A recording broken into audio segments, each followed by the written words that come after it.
अब हम लोगों ने ये देखा था, कहानी यहां पर छोड़े थे कि इस सोच के अनुसार सर्वश्रेष्ठ नेतृत्व शैली कौन सी है? टीम। सिचुएशनल या पारिस्थितिकी सिद्धांत ये कहते हैं कि कोई भी नेतृत्व शैली सर्वश्रेष्ठ नेतृत्व शैली नहीं होती और कोई भी नेतृत्व शैली कभी बुरी नहीं होती। ठीक है, ये कहलाता है लीडरशिप स्टाइल का तीसरा आयाम, थर्ड डायमेंशन।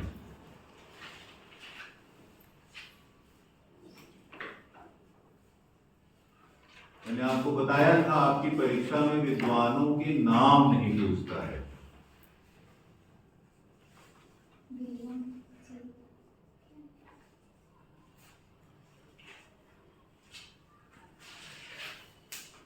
नेतृत्व शैली में तीसरा आयाम जोड़ने का श्रेय है विलियम जे रेडिन को। नाम आपको नहीं याद करना, रेडिन साहब का। नेतृत्व शैली के दो आयाम हैं, कार्य केंद्रित नेतृत्व शैली और संबंध केंद्रित नेतृत्व, है ना। नेतृत्व के मॉडल्स में तीसरा आयाम है इफेक्टिविटी का, प्रभावशीलता का।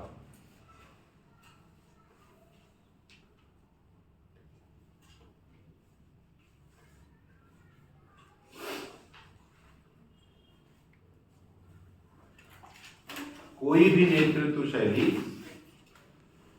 परिस्थिति विशेष पर प्रभावशील हो सकती है और निष्प्रभावी हो सकती है।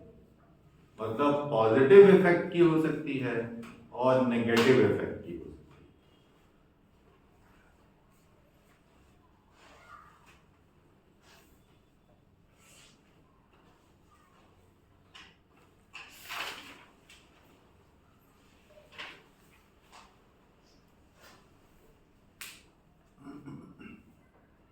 एक थे, फिर आपको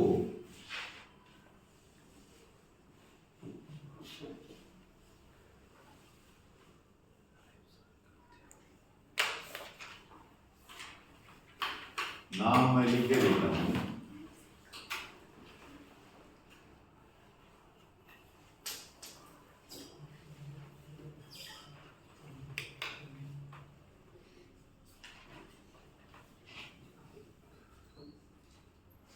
हर्से और ब्लैंकार्ड ने जीवन वृत्त सिद्धांत दिया, लाइफ साइकिल थ्योरी,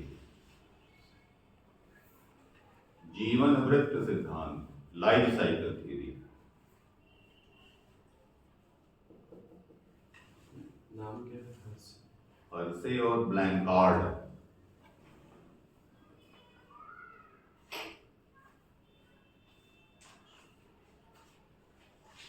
आपको दो विद्वान याद हैं,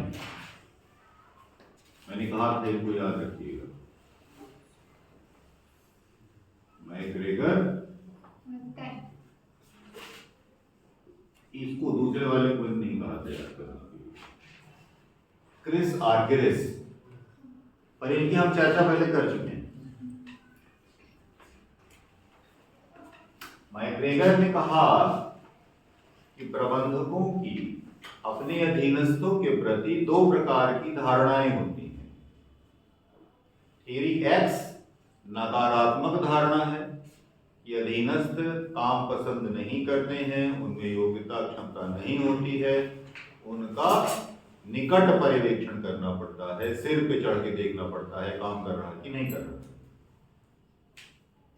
और दूसरी मान्यता है थियरी वाई, जो सकारात्मक मान्यताएं हैं कि अधीनस्थ योग्य होता है, स्वतंत्रता पसंद करता है, अपना विकास करना चाहता है, उसको बहुत ज्यादा कंट्रोल करने की जरूरत नहीं है, स्वतंत्रता देने की जरूरत। ठीक है, और इसी आधार पर क्रिस आर्गायरेस ने यह कहा था कि जो एक्स टाइप की मान्यता रखेगा वो ए टाइप का व्यवहार करेगा, जो वाई टाइप की मान्यता रखेगा वो बी टाइप का व्यवहार करेगा। ठीक है,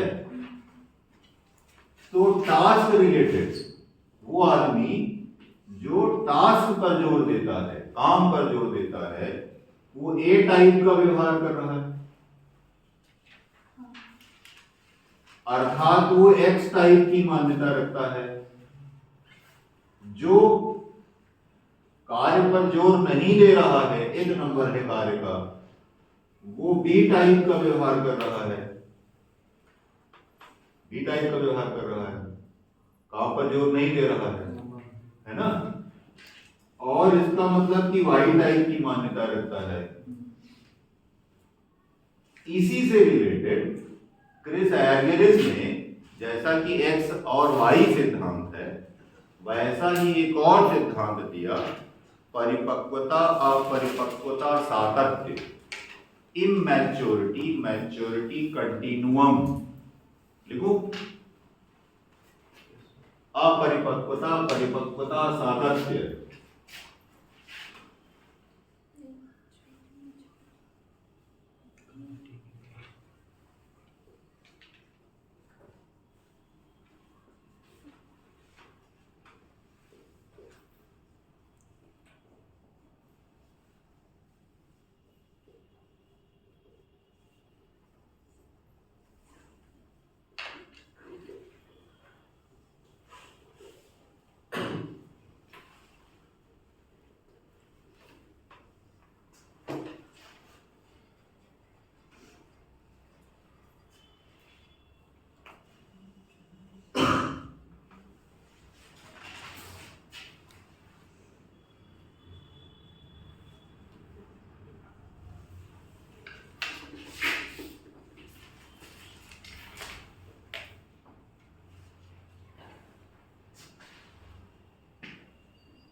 उसने व्यक्तित्व के प्रबंधन से संबंधित कई गुण चिन्हित किए।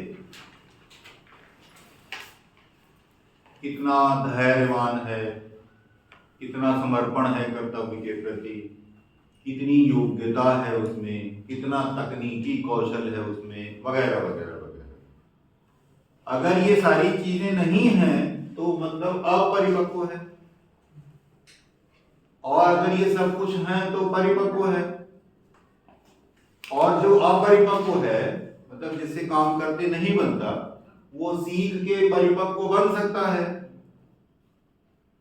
जिसमें कर्तव्य के प्रति समर्पण नहीं है, वो समर्पण विकसित कर सकता है।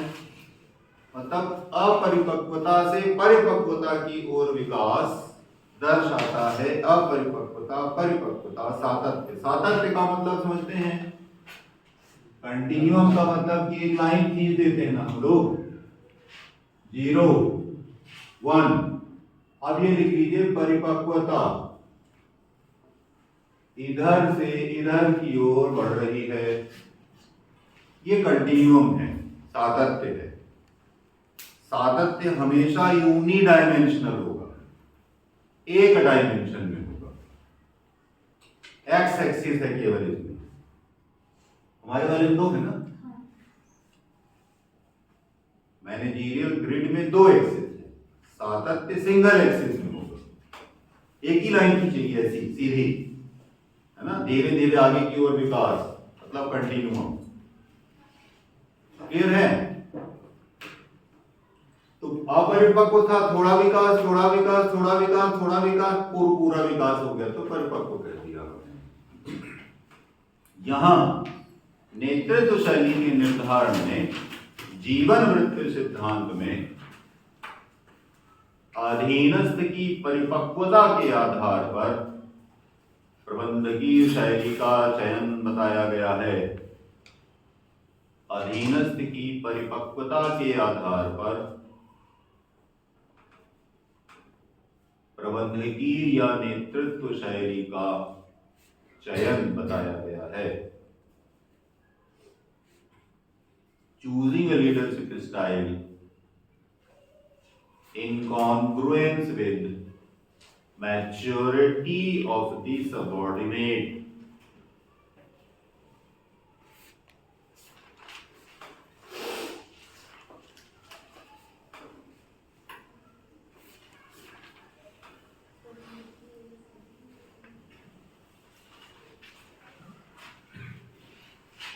सबऑर्डिनेट की परिपक्वता को समझने के लिए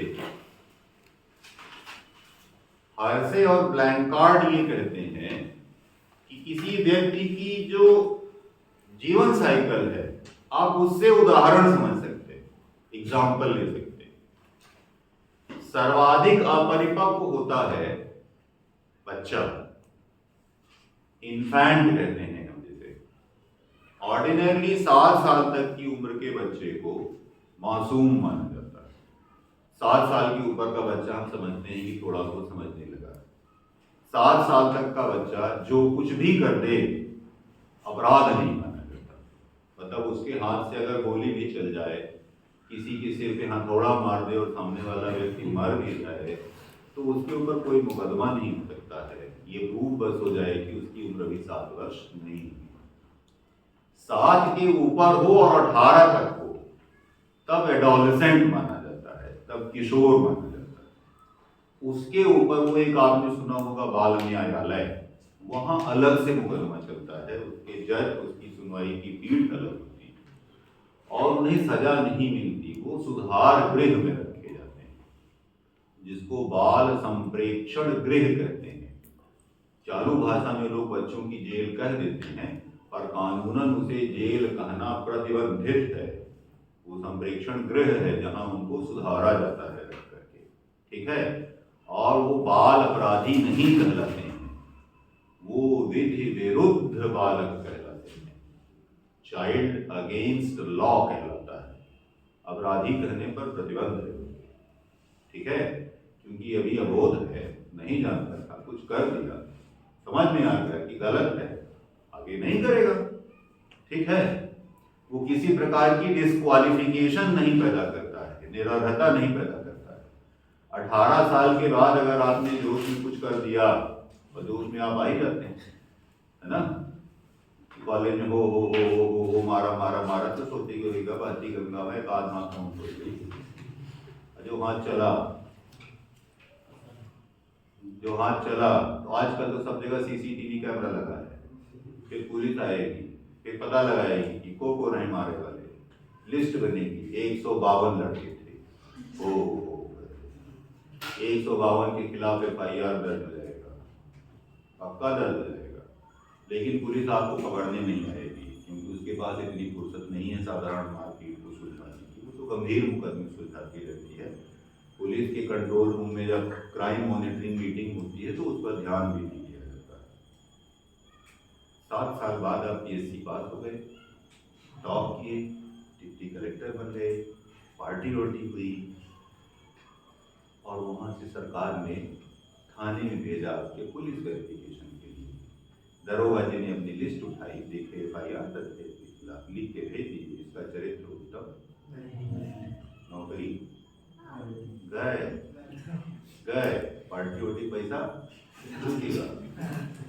जो प्रतियोगिता की तैयारी करते हो तो ध्यान में रखिएगा, कानून टूटने ना पाए कहीं, है ना। नहीं, पता नहीं चलता है। वो जब पुलिस वेरिफिकेशन होता है ना तब वो लिख देता है उसमें इसके खिलाफ अपराध हमारे थाने में दर्ज है। चलिए, तो आपका जो सबऑर्डिनेट है अगर वो अबोध स्थिति में है, मतलब चाइल्ड है, टोटली इमैच्योर है, पूरी तरह से इमैच्योर है, तो जाहिर है आपके घर में मम्मी पापा आप देखते होंगे, आप भी छोटे रहे होंगे या छोटे बच्चों के साथ का बिहेवियर देखते होंगे, ये जानते हैं कि ये कुछ नहीं जानता है। इसलिए छोटे बच्चे को हर एक चीज बताई जाती है, उस पर निगाह रखी जाती है, अकेला नहीं छोड़ा जाता है ना। और आपने देखा होगा कि हर समय माँ उसको कुछ ना कुछ करने से रोकती ही रहती है। हाँ ये हाथ नहीं लगाना, हाँ सीढ़ी नहीं उतरना, हाँ ये नहीं करना, हमेशा रोका जाता है, ये नहीं करना है। और कुछ करना हो तो बताते हैं कि चम्मच बेटा ऐसे पकड़ो, हाँ ऐसे नहीं, ऐसे पकड़ो, अब ऐसे चावल उठाओ, अब मुंह में ऐसे डालो, खुद पकड़ के डाल देते हैं। This is a behaviour. Chris एवरेज का बिहेवियर पैटर्न ए है ना। तो यदि मैच्योर नहीं है सबऑर्डिनेट तो उसके साथ ए व्यवहार ही करना पड़ेगा, क्योंकि कुछ नहीं जानता है, चाइल्ड है, अभी बच्चा है।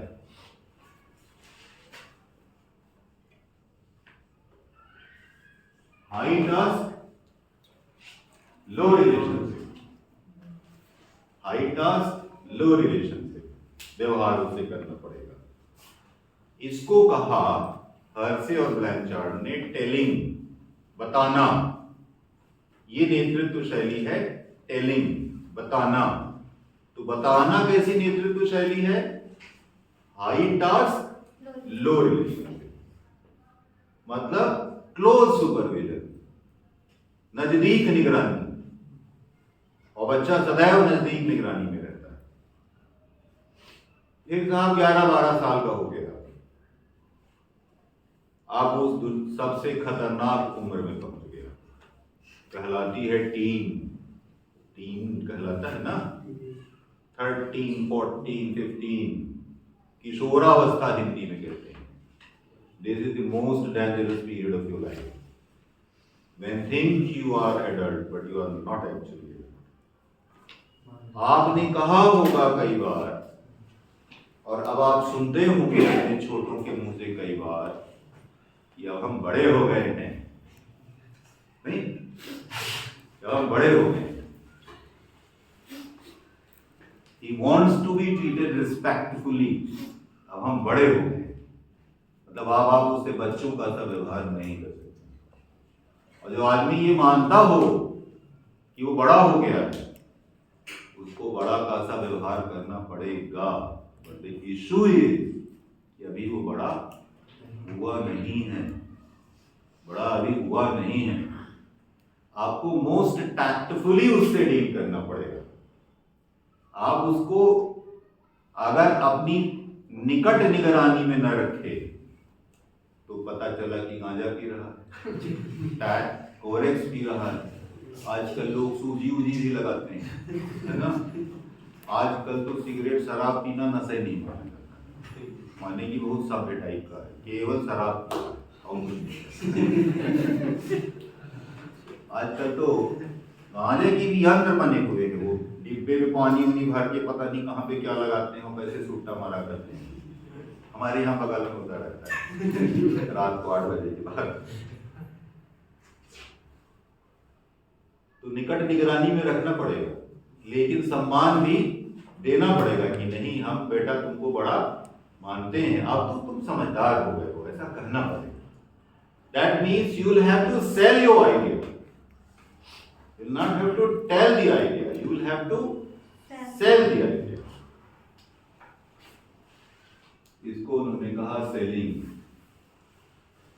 High task high relationship, high task high relationship. किशोरावस्था में जो बालक या बालिका है, यदि आपने उससे मित्रता का सा व्यवहार नहीं किया तो मान लीजिए कि हाथ से निकल गया। ऐसा ही होता है ना, आप लोगों में से भी कुछ लोगों के साथ नहीं हुआ। इस सूजी लगाने वाला ध्यान रखता नहीं है कोई। अब कोरेक्स वाली की तो आंख से समझ में आ जाता है, लगता है कि बड़े कंसंट्रेशन से देख रहा है। फिर आंख ऐसे ऐसे करो तो आंख नहीं झपका रहा है, पता चलेगा कि खोया हुआ है। ठीक है, the second leadership style is selling. अब वो बड़ा हो गया, 20-22 साल का हो गया, अब उसकी शादी हो गई, अब वो वाकई बड़ा हो गया। अब आप उससे टास्क बिहेवियर नहीं कर सकते हैं, अब आप उसके ऊपर क्लोज सुपरविजन नहीं कर सकते हैं, क्योंकि अब वो परिपक्व है, अब वो मैच्योर है। लेकिन आपके पास अभी भी कुछ ऐसा अनुभव है जो उसके पास नहीं। अब आपको सहभागिता प्रबंधन करना पड़ेगा। मैच्योरिटी लेवल 3 पर है अगर आपका सबऑर्डिनेट, तो तो पार्टिसिपेटिंग है उचित नेतृत्व शैली, सहभागी नेतृत्व शैली।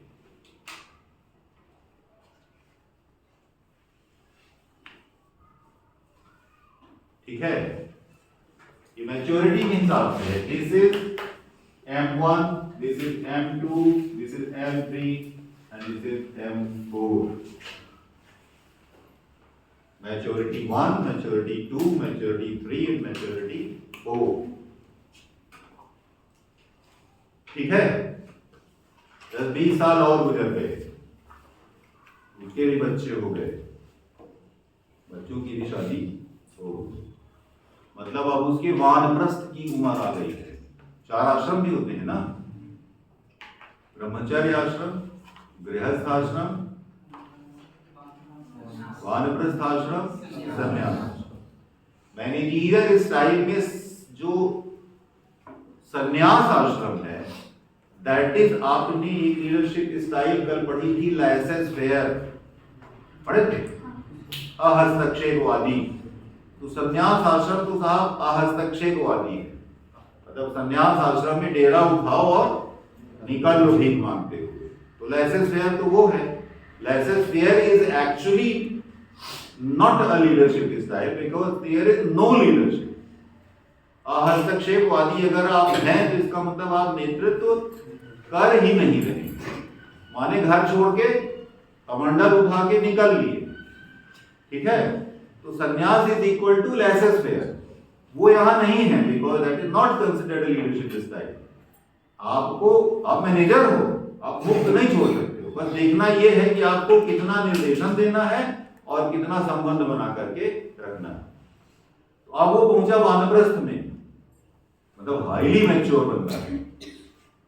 आप बहुत ज्यादा ना तो काम में हस्तक्षेप पसंद करेगा, ना सवेरे शाम हालचाल पूछो उससे कि वो का है दादू, कैसा है, कहेगा कि अब हम दादू न हो हमरे 2 पीढ़ी के दादू हम।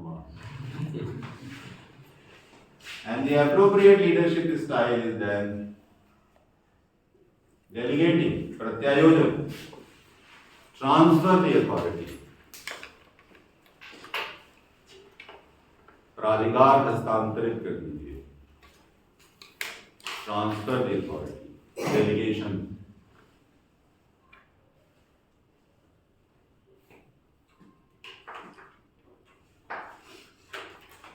ठीक है, जब आपका सबऑर्डिनेट फुली मैच्योर हो, पूर्णतया योग्य हो, तो आप प्राधिकार उसको सौंप। ठीक है, इसलिए कहते हैं कि जो सिचुएशनल लीडरशिप स्टाइल्स हैं, they are the best leadership styles.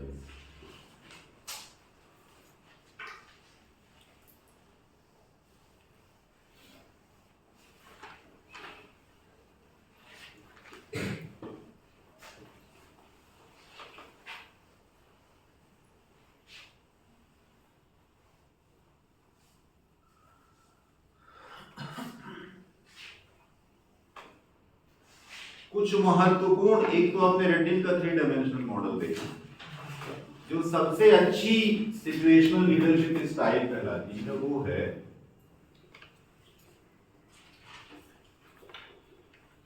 Style नहीं, सिद्धांत जो कहलाता है।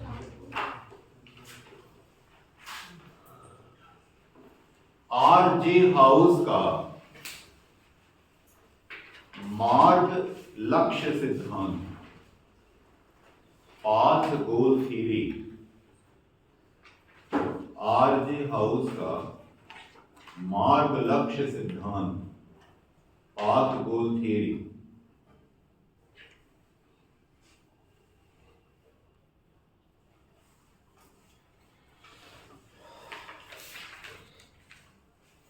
ये बहुत सरल है, हालांकि बहुत कठिन है, पर आपके काम के लिए बिल्कुल सरल है। 1 लाइन का तो लिखा है। पाथ गोल थ्योरी आर.जे. हाउस की ये कहती है कि प्रबंधक का कार्य है अधीनस्थ का उद्देश्य पूर्ति के लिए मार्ग प्रशस्त करना, clearing A subordinates path to achieve the objective and assisting him.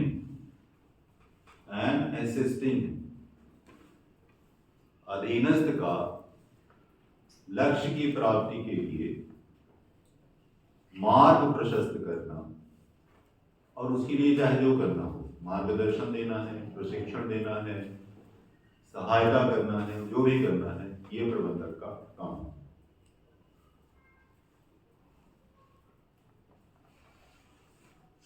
ठीक है।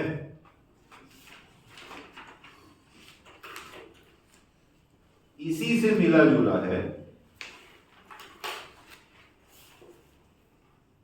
MBO, मैनेजमेंट बाय ऑब्जेक्टिव्स, उद्देशानुरूप प्रबंधन। हिंदी में बन जाएगा कि लिखूं? लिखना पड़ेगा।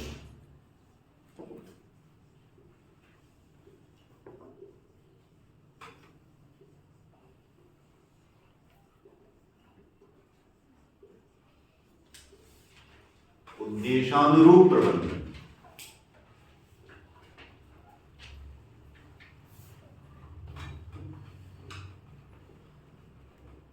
MBO के कॉन्सेप्ट में क्रिस आर्गेरिस कहता है, and use this again by Chris Argyris. Argyris से मिल गए ना अभी, मैच्योरिटी कंटिन्यू दिया था ना, वही बात। क्रिस आर्गेरिस कहता है प्रबंधन का उद्देश्य क्या है, प्रबंधन है किस लिए? उद्देश्य की पूर्ति के लिए अधीनस्थों से काम लेना। और अक्सर ऐसा होता है, मैंने आपको शायद पहले भी बताया था कि it is manager job to get the job done. ये मैनेजर का काम है कि काम होना चाहिए, उद्देश्य की पूर्ति होनी चाहिए। और होता एक्चुअली ये है कि अ पर्सन गेट्स इंपॉर्टेंट, व्यक्ति महत्वपूर्ण हो जाता है।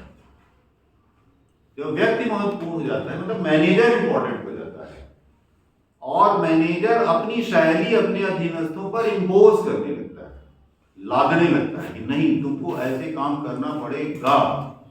और वहीं पर कॉन्फ्लिक्ट शुरू होता है, द्वंद्व शुरू होता है, क्योंकि उसकी स्टाइल और सबऑर्डिनेट की स्टाइल हो सकता है मैच न कर रही। आपका सबऑर्डिनेट M1 से लेके M4 तक किसी भी मैच्योरिटी लेवल पे रह सकता है, और जो बंदा M4 पर है उससे अगर आप टेलिंग करोगे, टास्क बिहेवियर करोगे, तो न टिकेगा था, करता ही नहीं टिकने वाला। और आपने देखा था योग्य कर्मचारी किसी सूरत पर जाना नहीं चाहिए। एट्रिशन रेट पढ़े थे ना, चरण दर, योग्य कर्मचारी और योग्य कस्टमर किसी भी कीमत पर जाना नहीं चाहिए, बड़ी मुश्किल से मिलते हैं ये। मैनेजमेंट की स्टाइल के कारण अगर योग्य अधीनस्थ जा रहा है तो आप हमको मैनेजर बदलना पड़ेगा, उसको तो नहीं। टेलर से लेके क्रिस आर्गेरिस तक बदला कुछ भी नहीं है। टेलर ने भी कहा था अगर मजदूर एफिशिएंटली काम नहीं कर रहा है तो इसका मतलब मैनेजर की गलती। उसने या तो कर्मचारी गलत भर्ती किया, या उसने साइंस अच्छी नहीं विकसित किया, या टूल्स से अच्छे विकसित नहीं किए, या ट्रेनिंग अच्छे से नहीं की। गलती तुम्हारी है, मजदूर की नहीं है। Manager is responsible to get the job done. उसने कहा मैनेजमेंट हमेशा ऑब्जेक्टिव को ध्यान में रख के आपको करना है, हमें उद्देश्य की पूर्ति करनी है, आपकी स्टाइल इंपॉर्टेंट नहीं है। स्टाइल को लेके क्रिस आर्गेरिस बहुत सेंसिटिव था। आगे उसने एक और ट्रेनिंग भी बताई स्टाइल को लेकर के, हमारी आपकी जो समस्याएं होती हैं उसको लेकर के उसने एक ट्रेनिंग प्रोग्राम पे डेवलप किया। ठीक है, मतलब leadership style is not important, change your style according to the situation and the subordinate. बदलो अपनी शैली, वो शैली अपनाओ जो उद्देश्य पूर्ति के लिए अपने अधीनस्थ का रास्ता प्रशस्त करे। वही आर्ली हाउस की पाथवेल थ्योरी बोल रही है। ऑब्जेक्टिव इज इंपॉर्टेंट, उद्देश्य महत्वपूर्ण, शैली इंपॉर्टेंट नहीं है, क्योंकि संगठन आपके लिए नहीं है, संगठन अपने उद्देश्यों की पूर्ति के लिए है। अगर आप बाधा होंगे, भले कितने 30 मार्का प्रबंधक हैं, तो कांटा है यहाँ, कांटा होंगे तो निकाल दिए। है ऑर्थोगोनल थ्योरी। ऐसे सिद्धांत बहुत सारे हैं, पर एक्चुअली वो आपसे पूछे जाने की संभावना नहीं है। इन्हीं चीजों को वो अलग अलग नाम से बताते हैं, है ना। तो जिस टाइप का प्रश्न हमारी परीक्षा में आता है, उस टाइप का प्रश्न उन टॉपिक्स, उन थ्योरीज को लेकर के बनता भी नहीं है, और आपसे वैसे भी विद्वानों का नाम और सिद्धांत पूछना है।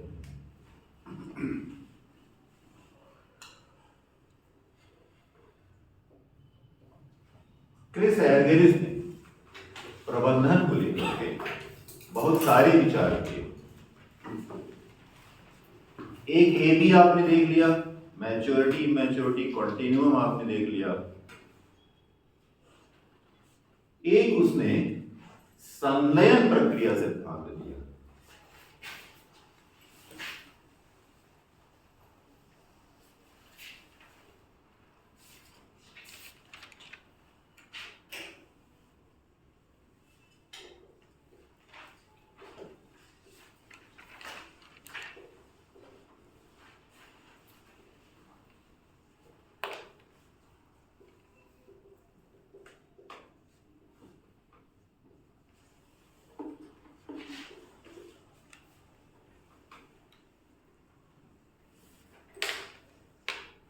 पहले आप लिखिए योगदान, योगदान, संतोष, संतुलन। योगदान, संतोष, संतुलन। Contribution, satisfaction, equilibrium.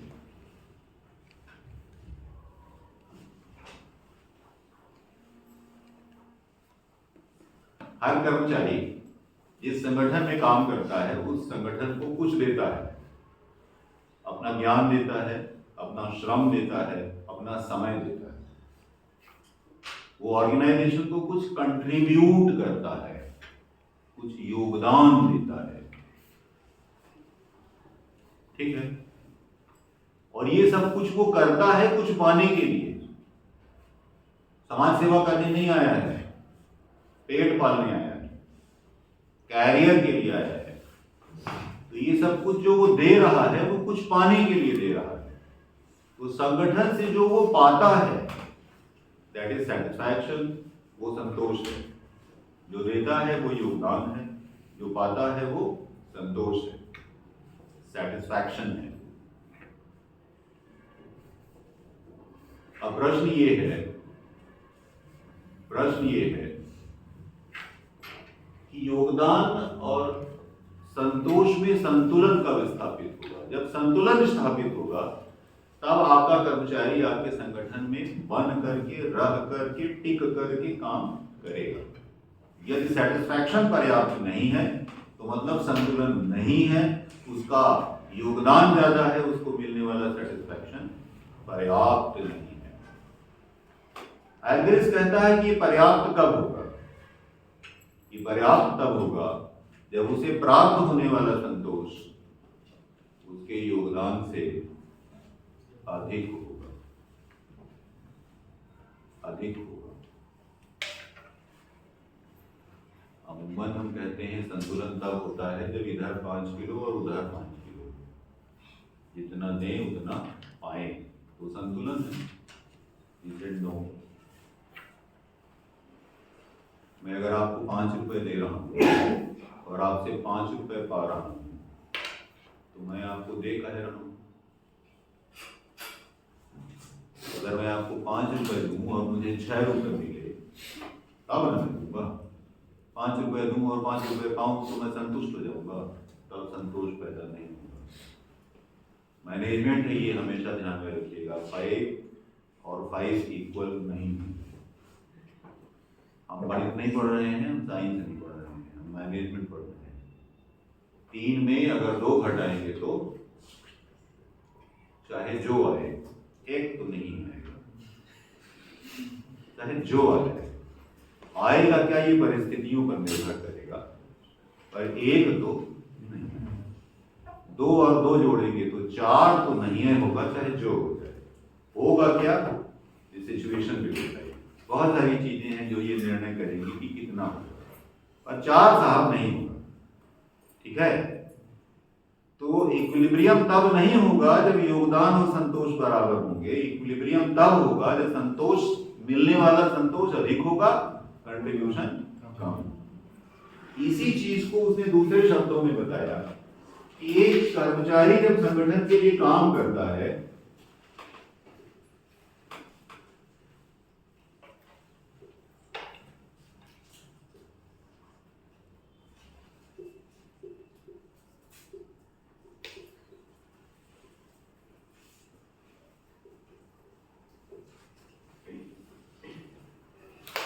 एक कर्मचारी आपके पास काम करने के लिए इसलिए नहीं आता है कि उसको पत्थर तोड़ने में बहुत मजा आता है। अगर उसको पत्थर तोड़ने में मजा आएगा तो पत्थर उसकी हॉबी होगी, फुर्सत के समय घर में पत्थर उठाएगा और गिट्टी तोड़ता बैठा रहेगा, है ना। वो आपके पास आया है कुछ पाने के लिए, कुछ लाभ के लिए। वो आपके पास आया है कैरियर के लिए, आपके पास आया है तनख्वाह के लिए। वो अपने स्वार्थ में आपके पास आया है, आपके लिए नहीं आया। और आप as a company, as a factory, as an organisation, आप उसको परोपकार करने के लिए नौकरी नहीं रखते हो। आप भी स्वार्थी हो, आप अपना काम निकालने के लिए उसको रखे हो, है ना। ये दुनिया में साहब हर चीज स्वार्थ से प्रेरित है। परमार्थ भ्रम है, मिथ्या है, लोगों को मूर्ख बनाने में काम है। संगठन अपना स्वार्थ सिद्धि चाहता है, व्यक्ति अपना स्वार्थ सिद्धि चाहता है। अब अपने स्वार्थ के लिए वो संगठन का काम अपनाता है। ये वैयक्तिकरण प्रक्रिया है, दिस इज पर्सनलाइजेशन प्रोसेस।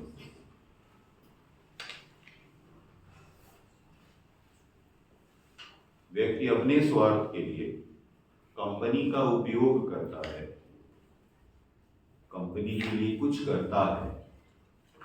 ये वैयक्तिकरण प्रक्रिया है, this is personalisation process.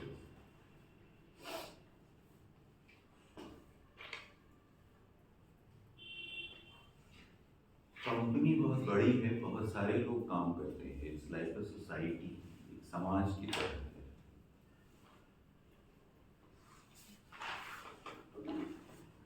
Company अपने स्वार्थ के लिए आपके श्रम का उपयोग करती है। कंपनी अपने स्वार्थ के लिए, अपने उद्देश्यों की पूर्ति के लिए आपका उपयोग करती है। ये समाजीकरण प्रक्रिया है, दिस इज सोशलाइजेशन प्रोसेस।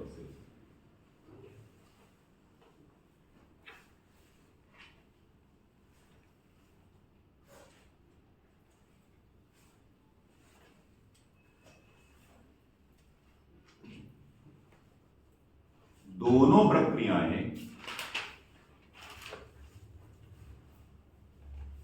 जब साथ साथ चलें तो संलयन प्रक्रिया कहलाएगी। Both the processes work in tandem, it is called fusion process. जब दोनों प्रक्रियाएं साथ साथ चलें, एक दूसरे के साथ तारतम्य में चलें, तो प्रक्रिया संलयन प्रक्रिया कहलाएगी, फ्यूजन प्रोसेस कहलाएगा। ठीक है, तो फ्यूजन प्रोसेस तब होगा जब कंपनी इस व्यक्ति के प्रयासों का अपने हित के लिए उपयोग कर रही होगी और ये व्यक्ति कंपनी का अपने हितों के लिए उपयोग कर रहा होगा। इसका भी हित सध रहा होगा, उसका भी हित सध रहा होगा, तो हम कहेंगे कि संलयन हो गया, फ्यूजन हो गया। तब बैलेंस है, तब संतुलन है। ठीक है ना। फ्यूजन प्रोसेस में कोई दिक्कत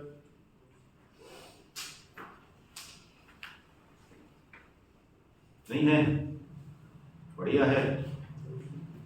चलिए,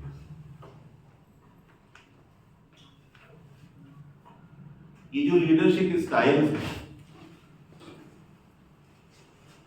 फिर विद्वान का नाम आप याद मत करिएगा, मैं लिख के दे रहा हूं।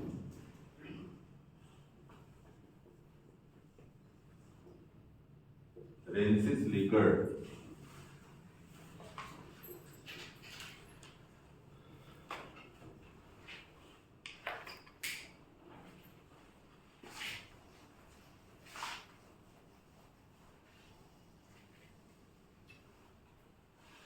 पिछला जो भी आपने संडे को पेपर दिया था उसमें ये शब्दावली आई थी।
जो आपने 4 बेसिक लीडरशिप स्टाइल्स देखी ना अभी,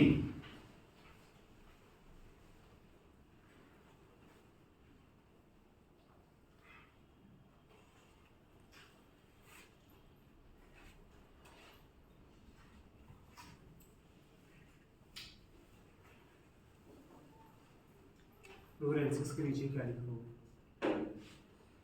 इसके फ्लोरेंसिस के नीचे ये सिस्टम, प्रणाली,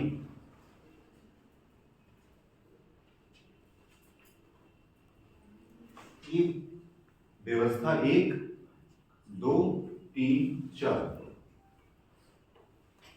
प्रकार की वो कहता है कि प्रबंधकीय व्यवस्थाएं होती हैं। पहली प्रबंधकीय व्यवस्था या प्रणाली है शोषण वाली, तानाशाही। तानाशाही के लिए आपकी परीक्षा में वो कोई भी शब्द इस्तेमाल कर सकता है, पर उसमें भाव आपको समझ में आ जाना चाहिए, है ना। आदेशात्मक लिख सकता है, कुछ भी लिख सकता है, पर भाव मेरे ख्याल से आप समझ रहे होंगे। हिंदी ट्रांसलेशन परीक्षा में क्या हो जाए आप जानते हैं, कुछ भी लिखा है। ये पूरा टास्क बिहेवियर है। पहली लीडरशिप स्टाइल जो आपने वहां देखी थी ना, टास्क, उसमें दूसरी स्टाइल है मानवतावादी लेकिन अथॉरिटेटिव। बेनेवोलेंट का मतलब अपने अधीनस्थ से बातचीत भी करना लेकिन काम पर पूरी तरह ध्यान लगाए रखना। तीसरी है परामर्शकारी। परामर्शकारी का मतलब आप अपने सबऑर्डिनेट से परामर्श करते हैं, अब आप उसका परामर्श माने न माने ये आपकी निर्णय में उसकी बात सुनते हैं, वो सहभागी नहीं होता है, he is not part of the decision. आप पूछ लेते हैं, उसकी राय ले लेते हैं। और चौथा आपने वहां जो डेलीगेशन लिखा था उसके लिए रेंसिस टिकट कहता है दिस इज सहभागिता, मतलब आपका अधीनस्थ आपके निर्णय में सहभागी भी है, पार्टिसिपेंट भी है। ठीक है, कोई दिक्कत समस्या? आपको तो सिर्फ इतना जानना है कि सिस्टम 1 से सिस्टम 1 और सिस्टम 4 प्रबंधकीय शैलियां या नेतृत्व शैली से संबंधित हैं। सिस्टम 1 में आदेश ज्यादा है, कंट्रोल ज्यादा है, टास्क बिहेवियर ज्यादा है। 1 2 3 में कम होता जाता है। सिस्टम 4 सबसे ज्यादा उपयुक्त और सहभागिता पर होना चाहिए। ठीक है,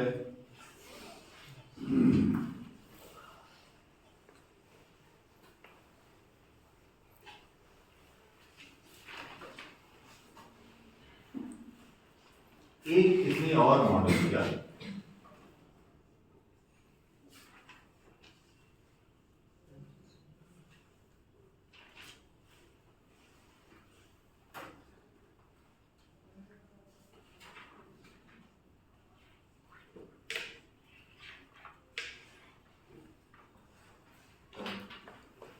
ये पदसोपानिक संरचना है, हायरार्किकल ऑर्गेनाइजेशन है।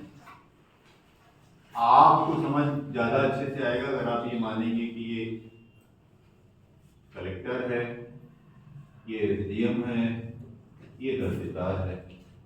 अपने से अगर जोड़ना है तो ये पटवारी है, ये आरआई है, ये तहसीलदार है, ये कोई भी हो सकता है। आपको जो मन में आए बोल लीजिए, कोई इशू नहीं है। जो पदसुपानी संरचना होती है, इसका मूल लक्षण है कि ऊपर वाला नीचे वाले को हुक्म देता है, आदेश देता है, नीचे वाले आदेश का पालन करता है। इसमें आपने संचार पढ़ा था। संचार सिंगल वे होता है,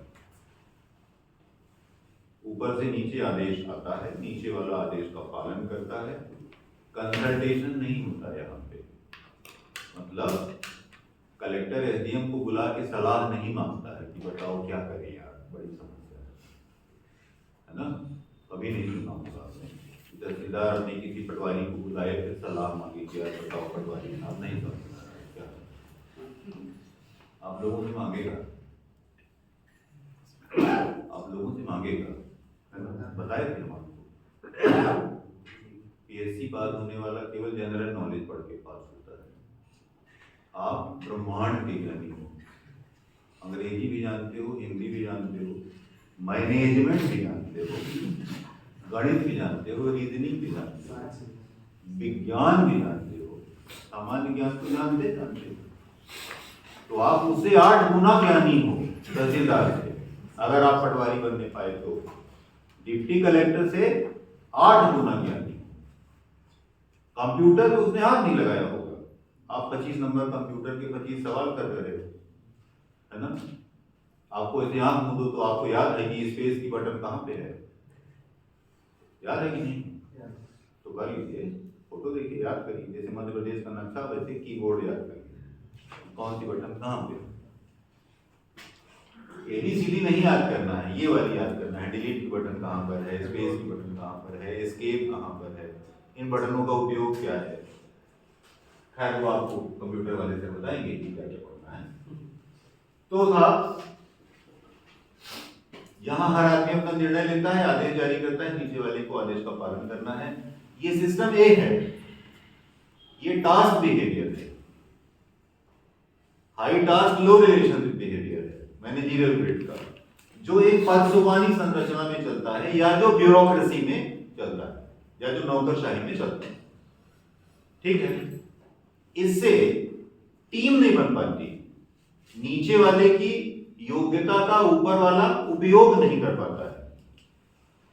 लिकर्ट ने कहा कि इसको इसके मामले में इससे और इसके मामले में इससे निर्णय लेना चाहिए। ये तीन मिलके एक डिसीजन यूनिट होना चाहिए, ये एक निर्णय इकाई होना चाहिए।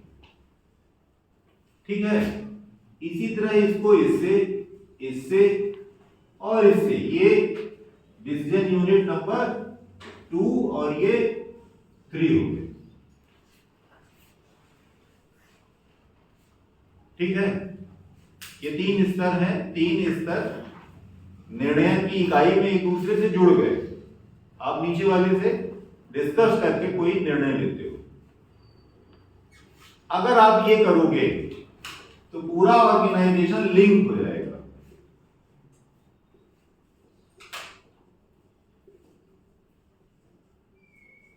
हर ये बीच की यूनिट लिंकिंग पिन का काम करेगी पूरे ऑर्गेनाइजेशन, और इन लिंकिंग पिन्स के माध्यम से पूरा ऑर्गेनाइजेशन एक डिसीजन यूनिट हो जाएगा। आप बहुत सारे लोगों से चर्चा नहीं कर सकते, तो मतलब कलेक्टर को पटवारी को बुला के डिस्कशन नहीं करना है, कलेक्टर को अपने एसडीएमओ से करना है, एसडीएमओ को तहसीलदार से करना है, तहसीलदारों को आरआई से करना है, आरआई को पटवारियों से करना है। और अगर इस तरह ऑर्गेनाइजेशन लिंकेज हो गया इंफॉर्मेशन चैनल के फ्लो में, तो पटवारी का ज्ञान कलेक्टर के पास तक इन लिंकिंग पिन के माध्यम से पहुंच जाएगा। मुझे linking pin is an alternative to hierarchy. Linking pin पद सोपान का विकल्प है।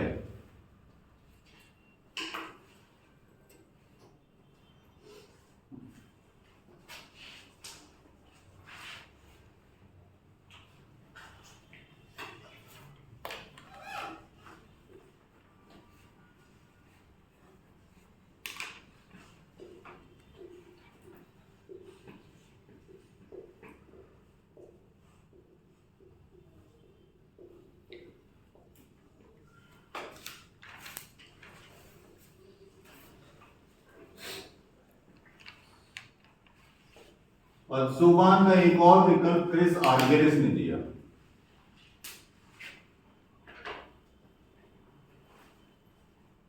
Chris Argyris matrix organisation.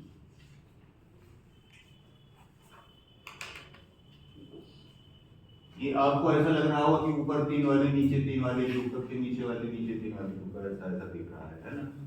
ऐसा नहीं है। आप ये बोर्ड को उठा करके जमीन पर रख दीजिए फ्लैट। अब आपको दिख रहा होगा कि 9 के 9 एक बराबर। क्रिस आर्गेरिस भी पदसोपान का आलोचक था। उसने कहा ऑर्गेनाइजेशन एक प्रोजेक्ट टीम की तरह होना चाहिए। प्रोजेक्ट टीम जिसमें सभी व्यक्तियों के मध्य मुक्त संचार होना चाहिए। Matrix organisation is advocate of free flow of communication, no superior subordinate relationship. वरिष्ठ और अधीनस्थ का कोई संबंध नहीं होना चाहिए।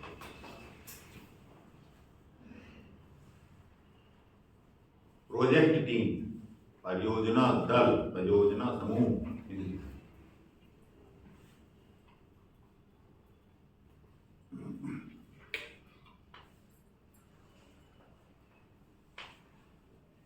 हो गया, आपको इतना जानना है, ज्यादा नहीं। मैट्रिक्स में पदसोपान नहीं है, मुक्त प्रवाह है, और ये पदसोपान का एक विकल्प है। ठीक है, किसने लिया इससे आपको कोई लेना देना नहीं।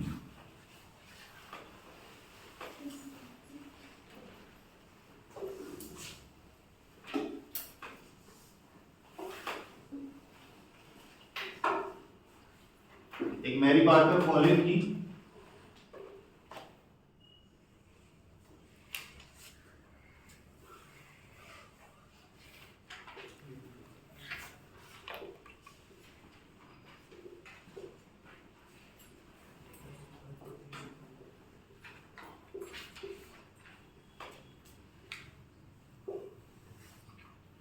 उन्होंने कहा नेतृत्व 3 प्रकार का होता है।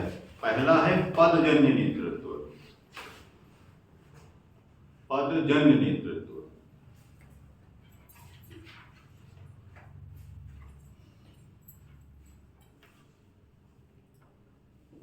पदजन्य नेतृत्व पदसोपान में पाया जाता है। कलेक्टर हैं तो हम लीडर रहिए हैं, दरोगा हैं तो अपने थाने के सभी सिपाहियों के लीडर रहिए हैं। ये पदजन्य नेतृत्व है।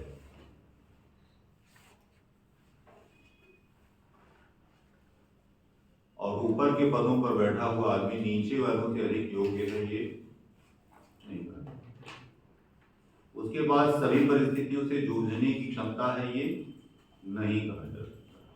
और भी अभी मैंने आपको बताया, एक दिन मैं आपको अपॉर्चुनिटी कॉस्ट बता रहा था, है ना, अवसर लागत, कि अगर आप पटवारी बन गए, मे भी ये आपका सबसे बड़ा दुर्भाग्य था। क्योंकि अगर पटवारी न बनते तो हो सकता है कि डिप्टी कलेक्टर बन जाते। बन गए तो दुर्भाग्य, और आप 8 गुना ज्ञानी हो डिप्टी कलेक्टर से, है ना?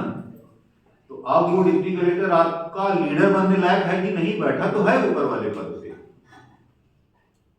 दूसरी है पर्सनैलिटी, व्यक्तित्व। व्यक्तित्व के गुणों से भी नेतृत्व आता है।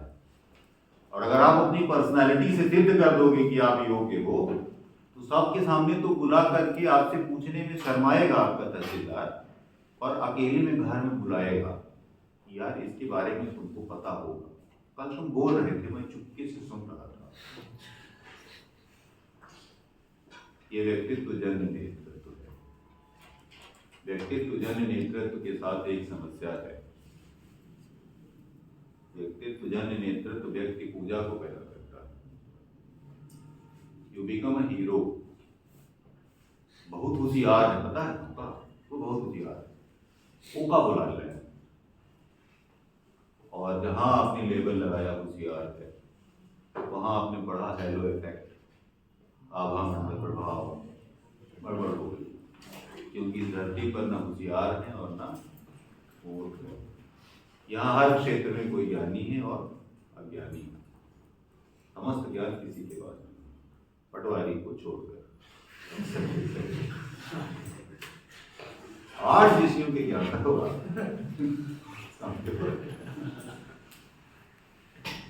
And third, and the best leadership is leadership by function. प्रकार्यजन्य नेतृत्व। प्रकार्यजन्य नेतृत्व सिचुएशनल थियरी के आसपास है। जो नेतृत्व का पारिस्थितिकी सिद्धांत आप पढ़े हैं, ये उसके इर्द गिर्द है। उसने कहा नेता ना होते हैं, ना नेता बनाए जाते हैं। उसने कहा नेता परिस्थितियों से पैदा होते हैं। Leaders are born out of situation. और एक परिस्थिति विशेष में कोई व्यक्ति अपने योगदान से नेता बन जाता है। जो समस्या निदान में सबसे ज्यादा भूमिका निभाएगा, सब लोग उसको अपने आप लीडर मान लेंगे। तो लीडरशिप स्टाइल बेस्ट है लीडरशिप बाय फंक्शन, प्रकार्य जन्य नेतृत्व। ठीक है, कोई दिक्कत समस्या नहीं। क्रिस एल्गेरिस ने 5 मिनट 10 मिनट और ले लूंगा मैं, आपका टॉपिक खत्म हो जाएगी। क्रिस एल्गेरिस ने वो बोला था ना, बोला टेलर ने लिखा कि हम 100 मजदूर नहीं बदल सकते, तुमको बदलना। इधर you have to change your style और वी विल चेंज यू। हम मजदूर नहीं बदलते, हम मैनेजर बदलते। मैनेजर की समस्या क्या है? मैनेजर की समस्या है मैनेजर का व्यक्तित्व और मैनेजर की शैली। सिचुएशनल लीडरशिप ये कह रही है कि ना आपका व्यक्तित्व इंपॉर्टेंट है और ना आपकी शैली। महत्वपूर्ण ये है कि आप सफलतापूर्वक लोगों को मैनेज कैसे करते हो। तो आप अपनी पर्सनालिटी में चेंज लाओ और जहां जरूरत हो अपनी शैली बदलो।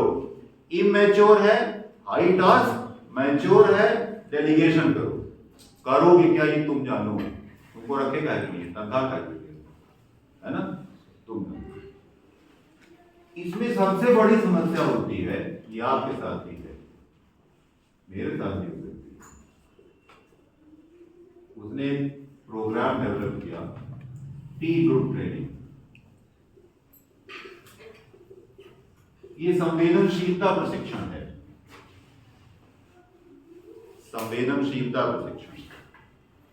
व्यक्ति अपने और दूसरों के गुणों और अवगुणों के बारे में संवेदनशील कैसे हो सकता है।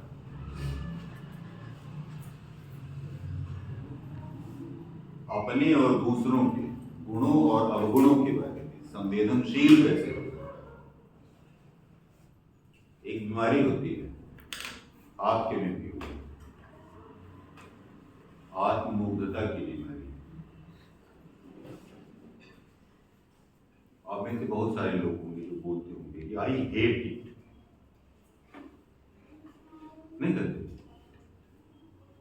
I hate red colour, I hate भिंडी।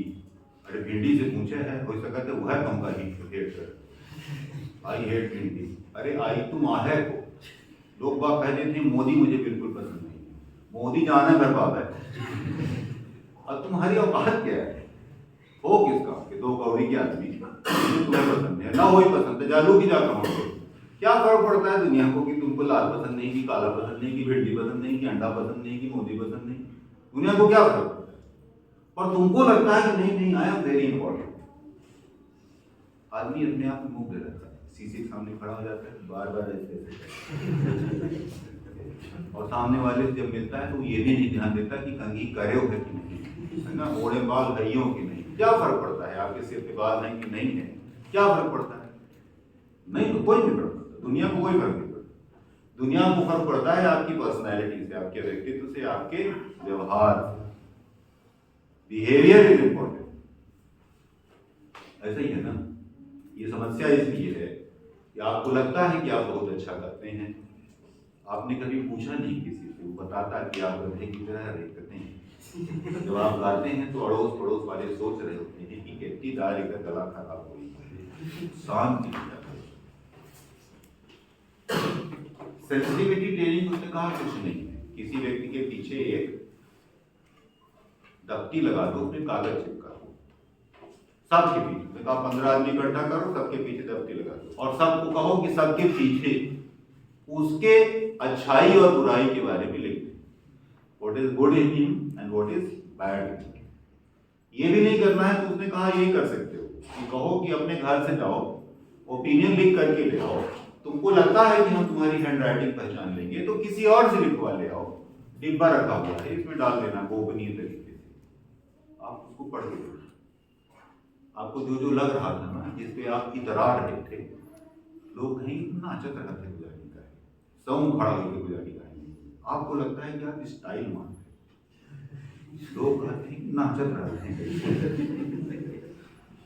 लर्न फ्रॉम अदर्स, इसी चीज को उसने आगे बताया, डबल लूप ट्रेनिंग।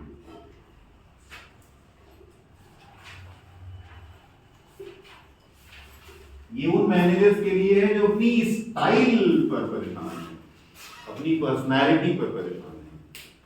ये वो लोग हैं जिनके सिर पे बालों की संख्या कम है और उनकी जेब में पड़ी हुई कंघी में दांतों की संख्या ज्यादा होती है। आपने देखा होगा जिनके सर पे बाल नहीं रहते वो जेब में कंघी डाल देता है, बार बार ऐसे ऐसे मारता रहता है, ऊपर तो कुछ रहता नहीं, बार बार ऐसे ऐसे करता है। ये उनके लिए है। डबल लूप ट्रेनिंग कहता है अपने को सिद्ध मत करो, दूसरों से सीखो। Don't try to prove yourself, learn from others.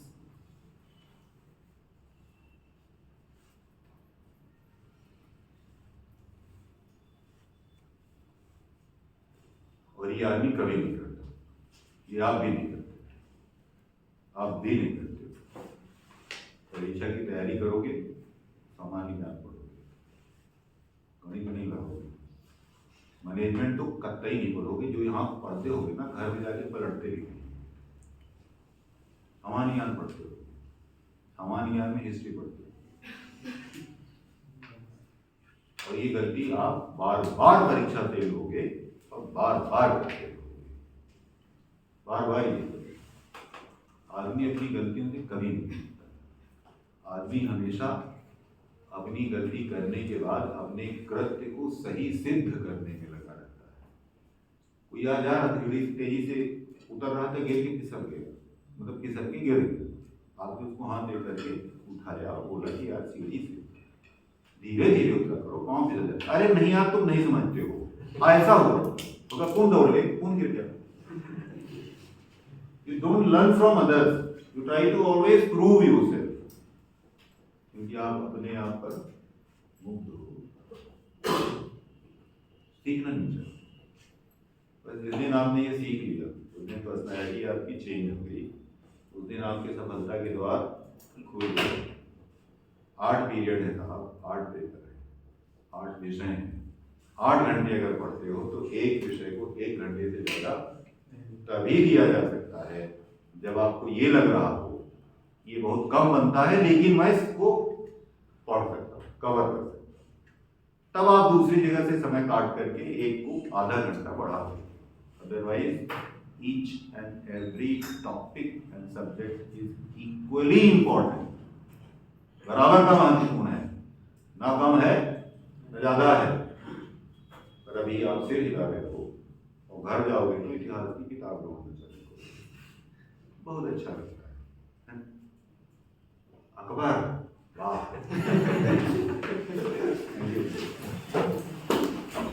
कल से साधारण दिन आप